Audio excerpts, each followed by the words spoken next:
विधानसभा चुनाव से पहले बंगाल का सियासी पारा लगातार बढ़ता जा रहा है।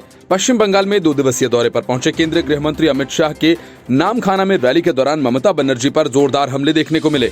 अमित शाह ने कहा, जय श्री राम का नारा लगता है तो दीदी बोलती हैं कि उनका अपमान करते हैं। अमित शाह ने टीएमसी को घेरते हुए रैली में जय श्री राम के नारे भी लगवाए। शाह ने कहा, ये नारा हमारी यात्रा का प्रतीक है। हम संकल्प करते हैं कि पश्चिम बंगाल से टीएमसी को उखाड़ फेंकेंगे। और बंगाल के दौरे पर आए अमित शाह ने कहा, हमारा लक्ष्य सत्ता परिवर्तन नहीं बल्कि गरीब जनता की स्थिति में सुधार लाना है।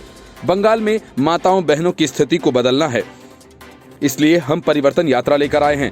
गृह मंत्री ने कहा कि बीजेपी की सरकार बनने पर मछुआरों को हर साल 6,000 रुपए दिए जाएंगे, बिल्कुल वैसे ही जैसे किसानों को सम्मान निधि मिलती है। शाह ने कहा, मछुआरे भाइयों को नाव चलाने के लिए किसी को रिश्वत न देनी पड़े, ये एक परिवर्तन है। आदिवासियों को रहने के लिए कट मनी न देनी पड़े, इसे परिवर्तन कहते हैं। प्राकृतिक आपदा के समय आपका अधिकार कोई और न ले जाए, इसे परिवर्तन कहते हैं। अमित शाह ने कहा कि बंगाल में दुर्गा पूजा के लिए कोर्ट से अनुमति लेनी होती है।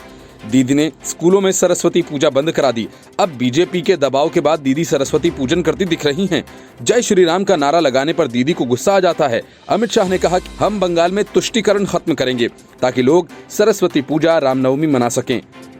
दुर्गा पूजा करने के लिए किसी की अनुमति लेने की जरूरत नहीं। शाह ने कहा, पश्चिम बंगाल की हालत बद से बदतर हो गई है। यहाँ बीजेपी की सरकार बनेगी तो केंद्र की मोदी सरकार के साथ डबल इंजन सरकार आगे बढ़ेगी। हमारी सरकार आने पर हम सरकारी कर्मचारियों को 7वां वेतन आयोग देने का काम करेंगे। शाह ने कहा, आप एक बार बंगाल में बीजेपी की सरकार बना दीजिए, बंगाल के सभी सरकारी कर्मचारियों को 7वें वेतनमान का लाभ दिया जाएगा।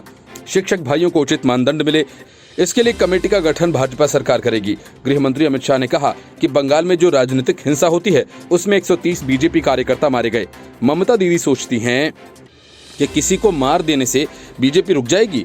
मैं उनसे कहना चाहता हूं, ममता दीदी के तृणमूल के गुंडों ने हमारे 130 कार्यकर्ताओं को मारा है, उनकी शहादत व्यर्थ नहीं जाएगी। अमित शाह ने चेतावनी देते हुए कहा कि जो गुंडे ममता दीदी की शह पर आज छिपकर बैठे हैं, मैं उनको कहना चाहता हूं, जहां छिपना है छिप जाओ। बीजेपी की सरकार बनने के बाद पाताल से भी ढूंढ निकालेंगे और जेल में डालेंगे। अमित शाह ने मुख्यमंत्री ममता बनर्जी पर हमला बोलते हुए कहा, टीएमसी का एक ही नारा, भतीजा बढ़ावा।